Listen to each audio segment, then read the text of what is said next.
আসসালামু আলাইকুম এভরিওয়ান। আজকে দুপুরে রান্না করব মুরগির মাংস দিয়ে আলু। পাতলা ঝোল করব না, একটু ঘন ঘন করে রান্না করব, তাই অনেকগুলো পেঁয়াজ দিয়ে দিয়েছি। আর আজকে রান্না করব হচ্ছে বাটা মশলা ছাড়া, মানে একটু বাটাতে ছেঁচে দিয়ে যে মশলাটা হয় সেটা দিয়ে রান্না করব। আর বিলিভ মি, এটা দিয়ে গরু মাংস, মুরগির মাংস যেটাই রান্না করেন না কেন অনেক বেশি টেস্ট হয়। তো আজকে ওইভাবেই রান্না করব। আর আমি ফোড়নে শুকনো মরিচ দিয়েছি। শুকনো মরিচ দিলে যে কোনো মাংসের কালারটা খুব সুন্দর আসে। গুঁড়া না, গোটাটাই দিয়েছি। তো এখানে গুঁড়া শুকনো মরিচও আমি ইউজ করব। তো সব মিলে আমি হচ্ছে মানে একদম ছাঁচা মশলা দিয়ে রান্না করবো আর কি, বাটা মশলা দিয়ে না। তো নামানোর সময় আমি হচ্ছে গরম মশলা একটু বেটে দিব, কারণ এটা দিয়ে বেটে দিলে না অনেক টেস্ট হয়।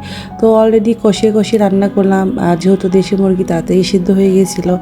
তো আর এদিকে আমার জামাইবাবু মালটা নিয়ে আসছে, একটা মালটা পচা বের হয়ে গেছে, মানে একটু পচা বের হয়ে গেছে, কিন্তু এই দেশি মালটাগুলো যে এত টেস্ট হয়।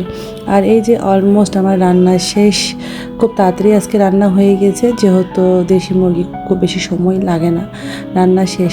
আর এই যে আজকাল দেখি ফেসবুকে সবাই এই ম্যাজিকটা দেখায়, মানে যার যার এই অটো চিমনিটা আছে, তো ভাবলাম আজকেও আমি এই ম্যাজিকটা দেখাই। তো সবাই ভালো থাকবেন, সুস্থ থাকবেন, আল্লাহ হাফেজ।